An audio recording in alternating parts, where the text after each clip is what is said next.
Y seguimos acá, 3 minutos de la 1 de la tarde, arrancando la segunda hora de Hudson. Tenemos un problema en la FM de la radio pública, la UNE. Acordate que tenés el 221, el WhatsApp de la radio, 508-2447. Y nos podés ver en vivo y también seguirnos en las redes sociales, por ejemplo, Instagram, como la UNEOC. Señor, a ver, ¿qué nos trajo para hoy? Hoy tenemos, primero que nada, Dale.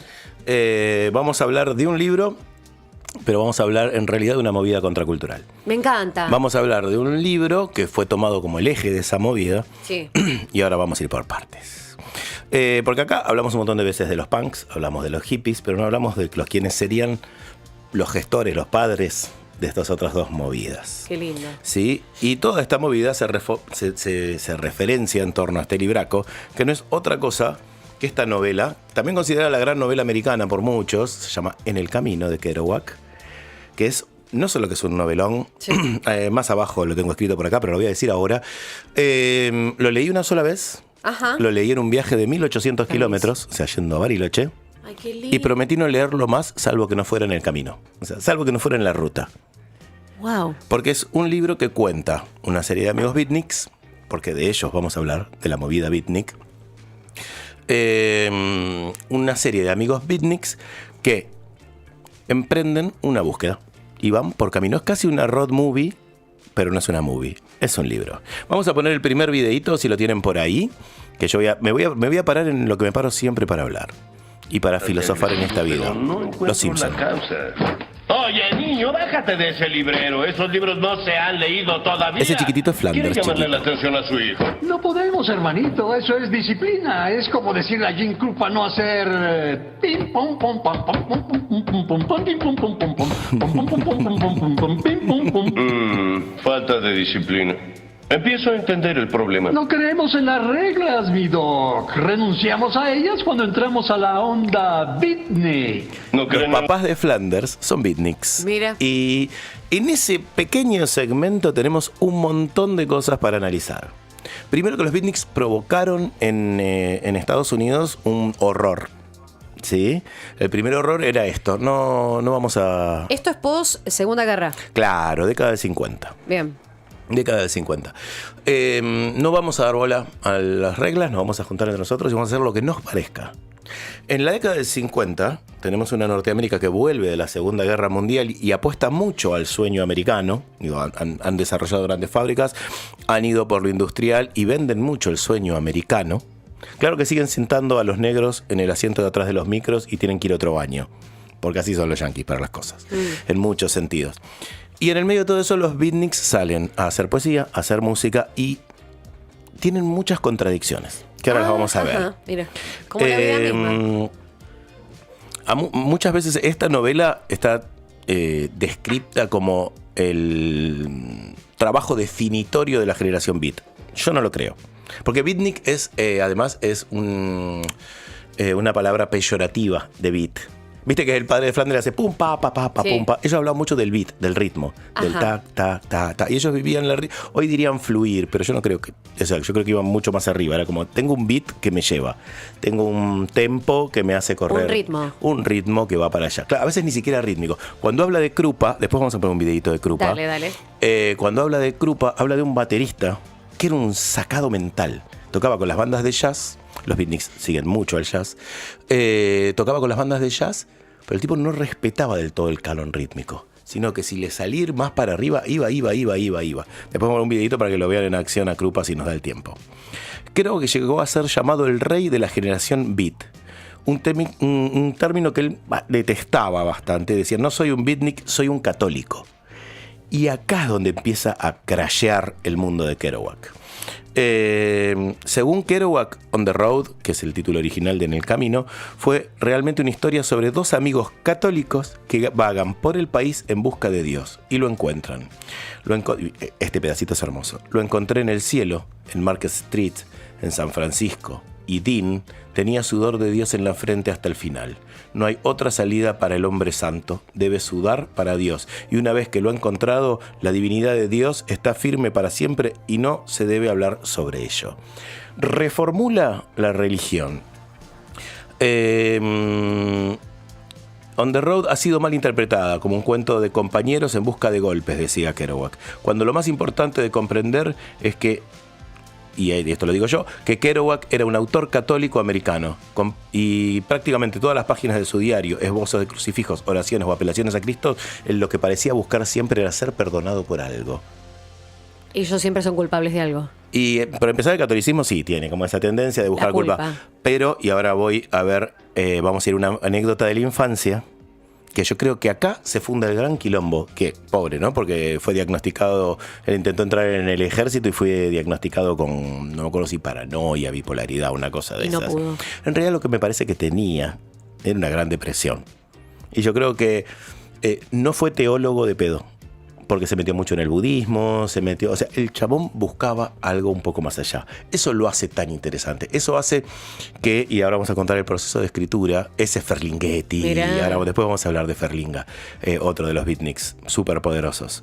Pero el movimiento beat está muy relacionado con lo religioso también. No. El movimiento beat está muy relacionado con desarmar las estructuras sociales y refundarlas. Bien. Básicamente. Desde donde sea. Desde donde sea. O sea, va sobre todo juntarse, escuchar música, escribir poesía.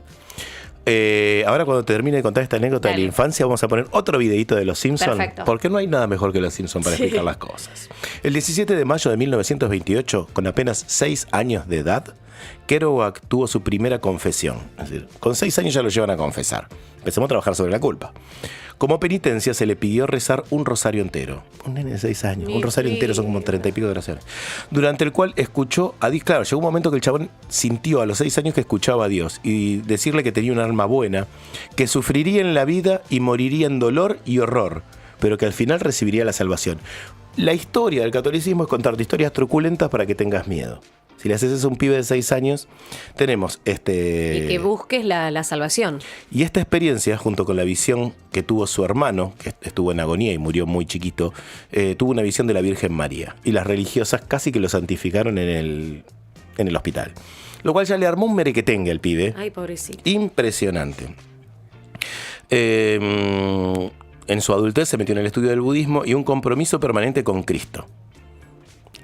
Sea lo que esto sea. Porque hoy vemos que las sociedades cristianas van desde lo evangélico a lo que vos quieras, y el catolicismo está ahí en el medio tratando de administrar. Él se dedica a jugar al fútbol americano y así es como lo llevan a una universidad. Y ahí es donde conoce a Emerson, a Thoreau, que son dos de los fundadores de la literatura norteamericana. La teología y la metafísica no lo abandonan nunca, pero se termina la carrera futbolística, tiene una lesión, no puede seguir jugando, y se empieza a contactar con los que para mí son las otras dos puntas esenciales del movimiento beat. Allen Ginsberg y William Burroughs. Dos bestias totales, salían de noche. Ginsberg era un homosexual declarado, década del 50. Tremendo. Burroughs era un tipo que escribió una novela y se escapaba a experimentar con ayahuasca en Centroamérica. Volvía influenciado por esas cosas. Mientras tanto, Estados Unidos seguía intentando vender el American Way of Life y el American Dream y todo eso. Ahí es donde, en una ida y vuelta, él intenta alistarse en la Marina y le dicen: pedí una aspirina para mis dolores de cabeza y me diagnosticaron demencia precoz. No, qué locura. Porque él no podía estar encerrado. Lo mandan a un barco en la Marina y el chaval dice: no puedo estar encerrado acá, tengo que ir a hacer otra cosa, Claro. Probablemente tendría alguna cuestión de hiperactividad, de cualquier cosa que hoy, digamos, está muy consensuada dentro de lo que es la salud mental. Sí. En ese momento le pusieron personalidad esquizoide y lo fletaron. Y ahí escribe su primera novela, que es la de Fenestra, se llama El mar es mi hermano, y recién se publicó en 2011. Ahora vamos a meternos un poco con Los Simpsons. Vamos a poner el segundo videíto de Los Simpsons para hablar un poco de esto. Una boda, ¿no? No, haremos una policía civil. Ven acá. La bomba. Es réplica de la bomba atómica. El gobierno la construyó en los 50 para lanzársela a los beatniks. Noche de ronda, dame tu obsesión, paloma negra en el rincón de una cantina. Así se veían a los beatniks en Norteamérica. A ver, ahora fúmense esto. Y trata de tirarle la bomba. Al son de la marimba te conocí. Gente que se juntaba en los parques a leer poesía, a no laburar, a hacer 1.000.000 de cosas que ofendían el mecanismo norteamericano de producción. Claro. Básicamente eso. Ofendían muchísimo el mecanismo de producción. Es como, flaco, ¿qué estás haciendo? ¿Tocando una marimba? En realidad solían estar mucho en clubes de jazz. Era mucho más interesante. Los pintaban como hippies. Andaban de chalequitos desflecados. Cuando en ese momento... Remeras rayadas, colores, boinas. Cuando vos ves una foto de la época, los señores iban de traje y sombrero. Claro. ¿Sí? Si está la primera foto por ahí, la que están los 4, ahora vamos a ver vestimentas que son bastante clásicas. Ahí los vas a ver vestidos como señores de la época. Lucien Carr, el primero a la izquierda. El mismísimo Kerouac en el medio. Allen Ginsberg, muy, muy jovencito. Y Burroughs acá en la punta. Esas bestias... Fotón. Ese es un fotón hermoso. Ginsberg mirando al sol con esa cara de nada me preocupa. Son maravillosos. Altos filósofos, muy influenciados por el existencialismo, yo supongo, porque no hay una gran data de que esto sea así, pero yo creo que Sartre y Camus tuvieron mucho que ver también de posguerra con este tipo de cuestiones, ¿no? De enfrentar a la vida como realmente la vida es un sinsentido, chicos. ¿Quién tiene la posta acá? ¿No? Homero, me puse acá abajo para volver a los Simpsons, se parece a su padre en una cosa. Su padre detestaba a los hippies y los beatniks no son otra cosa que el principio que desataría la movida hippie. Porque después de los beatniks, ahí nomás, vos pensás que los beatniks empiezan en el 53, 55, y en el 63, 65, que empiezan los Beatles a hacer toda la movida, se sube, empieza a crecer lo que sería el movimiento hippie. Que no es más que los hijos matando al padre, ¿no? Es decir, yo voy a ser más antisistema que vos. Total. Sí, profundizando ciertas cosas, ciertos aspectos. Exacto. Y aparte como estos, no solo en la literatura, sino en la música, ¿no? Bowie también muy, muy atravesado por esto. Sí, obvio. Vos pensás que Bowie es del 44, creo. O sea que era un nene. Y probablemente, como cuando estalló el punk y salían en las fotos de los punks en los diarios diciendo su hijo puede estar en esto, los beatniks pasaba algo parecido. O sea, miren cómo no andan de traje. Hay un montón de varones que se visten con ropa de colores, parecen minas. ¿No? Porque básicamente es eso. Si ponemos el videíto de Krupa ahora, me parece que estaría buenísimo.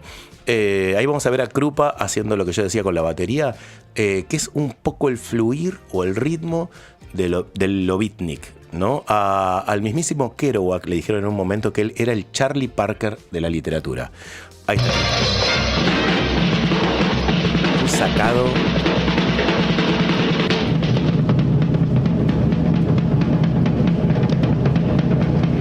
No, qué hermoso. Mira.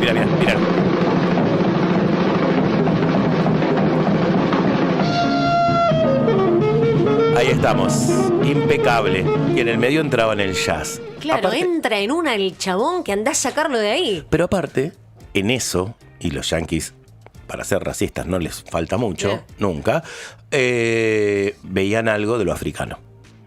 Un tipo desde unos bongoes, un tipo desde unas marimbas, un tipo azotando un bombo. ¿Un miedo? ¿Les metía un miedo? Guarda con esto. Guarda con esto. Obviamente que esto de dejarse llevar era muy mal visto. Estaban leyendo poesía y divagado, estando por ahí que bueno, esto es lo que decía recién, ¿no? Lo de la obligatoriedad del trabajo, lo del señor bien arreglado que va a laburar y que hace sus cositas y bla. Hay algo de la velocidad de Kerouac en el camino que hasta parece de merca, vamos a decirlo así. Parece el uso de la cocaína, que todavía no estaba tan mal visto, porque no se había descubierto, ¿no? Lo que producían y lo que hacían ni nada de esto. Espera que quiero buscarme acá el datito, lo tengo por acá, de cómo se escribió. Para que vos... Acá está. En el camino fue escrita en solo 3 semanas. ¿Sí? Tenés unas, ya te digo, una 364 páginas. Una luz. Mientras Kerouac vivía con su segunda esposa, Jane Haverty, en un departamento en Manhattan, fue mecanografiada sin márgenes ni párrafos. Y fue mecanografiada en un largo rollo. El chabón primero agarró y armó un rollo de papel infinito y lo puso en la máquina de escribir. Y no paró. En 3 semanas. Bueno, como la batería esa. Tal cual, tal cual. Por eso lo relacionaban tanto con la música. Exactamente. Tiene que ver con eso. Kerouac ni siquiera la llamaba la novela, decía el rollo. Andaba con un rollo ¿sí? Y Kerouac decía que no utilizó más drogas que el café para escribir la novela. Permítanme dudar. Pero porque claro, había muchas cosas que no eran consideradas drogas, como la cocaína. Se vendían en farmacias, no se olviden. Claro. Pero en 3 semanas el tipo ató un rollo de papel a una máquina, se sentó y escribió. Y sacó la novela americana. Hay muchísimos chistes y referencias en torno a esto. Por ejemplo, en BoJack Horseman, que es otro dibujito que recontra recomiendo, el padre de BoJack está siempre por escribir la gran novela americana. Y es maravilloso porque es un frustrado, es un fracasado, es un facho. O sea, no vas a escribir nunca la gran novela americana. O sea, no te estás dejando llevar. Básicamente hay un chiste muy, muy por abajo de eso que tiene que ver con eso. Ahora quiero hablar de otra cosa de los beatniks, antes de que se nos haga más tarde, porque va a pasar lo mismo que pasó con los beatniks. A ver, espera. Che, le mandamos un beso a Dani. Ay, por favor, dale. Mientras dice, yo busco esto, ¿qué dice la Dani? Lo escribe así, escuchándoles, Apa, no está. Uy, portémonos bien. Sí, acá todo se enseña como guarda. Bueno, vamos a hacer esto muy rapidito porque no me va a dar tiempo para analizar Analizar las. ¿Por qué? Van a tener que googlear un montón. ¿Qué está pasando allá atrás? Están transpirando, ¿no? Me mandan mensajes para Daniela. Ustedes van a tener que googlear un montón de estos pequeños datos que voy a tirar, porque hubo dentro de los beatniks un movimiento que también fue muy fuerte, que tiene que ver con las beatniks. Porque los beatniks tenían, para el momento, una enorme libertad sexual. Visto tremendamente mal por toda esta gente. Encima uno que se decía cristiano. Claro. Siempre se sospechó también cierta homosexualidad en Kerouac, pero no hay nada tangible. Pero hay muchísimos indicios de que el tipo podría estar buscando una libertad sexual, que obviamente ese momento, ese país y ese contexto no se lo permitieron. Ginsberg ya venía jugadísimo y decía, sí, loco que me gustan los chicos, bánquensela. Hay un montón de literatura femenina, beatnik, muchísimas poetas dentro del movimiento que fueron acalladas. Hay quienes dicen que fueron acalladas por los editores, que consideraban a los varones siempre por encima de las mujeres, una cuestión tremenda, pero que siempre existió en las editoriales, onda que la literatura femenina es una literatura menor, y esto lo vamos a ver. Épocas editoriales, las que quieras, muy pocas se jugaron en hacer esto. Y ahora vamos a hablar de la fotito que habían puesto al principio de un tal Ferlinghetti, que es el beatnik que a mí más me gusta. Ese señor. Mira. ¿Sí? El Ferlinga, le digo yo, porque Luis Argentino. Tiene un bombín, tiene una hermosa poesía que acá se tradujo como calzoncillos, en realidad se llama ropa interior, que es una maravilla. Ferlinghetti, ¿qué fue lo que hizo? Fue a la Segunda Guerra Mundial, la pasó muy mal, volvió y puso una librería. Y con la librería puso una editorial. Wow, y en ese editorial editó a los beatniks y a las beatniks un montón. Uy, qué lindo. Tiene una anécdota hermosa con Gregory Corso. Gregory Corso es el más border de los beatniks, preso, muy barrio bajero, muy problemático, muy drogón. Y un día Gregory Corso entra, patea la puerta de la librería y asalta la librería. Y se va. Le roba a Ferlinghetti. Entra, lo apunta y roba la librería y se va. A fin de mes va a cobrar su salario y Ferlinghetti le dice, te desconté lo que me robaste. Uy, ¿te robé? Le dice. Eso eran los beatniks. Imagínense lo que era en la década del 50 de Estados Unidos. Esta gente. La locura. Y Ferlinghetti como diciendo, sí, viniste, me apuntaste, me afanaste, te importa, te la desconté de lo que se vendió de tus libros. Maravilloso. Ferlinghetti manejaba un humor hermoso. Sigue existiendo la librería. Si van a San Francisco alguna vez, se llama City Lights, como la película de Chaplin. Mira. Es una belleza. Y bueno, Ferlinghetti dice, googleenlo, no me va a dar el tiempo. Volvamos a las chicas. Hay, como decía, quienes dicen que fueron las editoriales las que la callaron, pero también hay quienes dicen que los autores varones también estaban medio en esa de poronguear, ¿no? Es decir, bueno, pero son chicas. Claro. Esperemos. Yo voy a nombrar a Diane di Prima. Se reeditó hace muy poquito Las memorias de una beatnik de la poeta norteamericana Diane di Prima. Esta nota es de página 12. Dice, son los recuerdos neoyorquinos de una de las pocas mujeres en ganarse un nombre propio dentro del movimiento beat. Fue discípula de Ezra Pound y editada por Lauren Ferlinghetti. La nota de página 12 le escribe la mismísima Diane di Prima, que falleció hace muy poquito. Mira. Y también, y esto es una recomendación, tome nota señor, en su casa hay una muy muy linda recopilación para empezar a investigar a estas chicas. Porque hay un montón que empezaron a aparecer a principios del 2000 recién, los nombres como, che, no era gilada, lo que hacían. Hay una fotito por ahí de Diane di Prima. Empiezan a aparecer. Claro. ¿Cuándo empiezan a aparecer? O sea, aparecían sí en las reuniones. Si aparece la fotito de Dayandi Prima, ahora te la muestro. Ahí está. Esa es Dayandi Prima leyendo en uno de estos bares, tugurios, casi una casa, sentada arriba de un piano. En esa época. Mirá qué hermoso. Sí, leyéndole a los concurrentes, ¿no? A esas fiestas beatniks que terminaban en escándalo, sexo y drogas de control. Arrancaban por la lectura y después. No sé si arrancaban por la lectura o empezaban por la otra cosa, pero siempre había un momento culturoso. Porque, ¿Pero digamos, siempre había un momento sexual? No. Ah. No. Ese es el mito. Y sobre ese mito también se funda la potencia. Vos decís, vale. Se empieza a llenar de gente y che, se pone interesante. Y sí, vamos a verlo. vamos Y de a pronto escuchar les la leían unos lectura. poemas. Y de pronto compraban un libro. Voy a ver cómo. Y fíjate que vos en tu cita romántica. No, estoy pensando cómo voy a reformular la librería. Ahora que estamos por reinaugurar. Yo me prendo. Vamos a ver. Bueno, iba a recomendar un libro.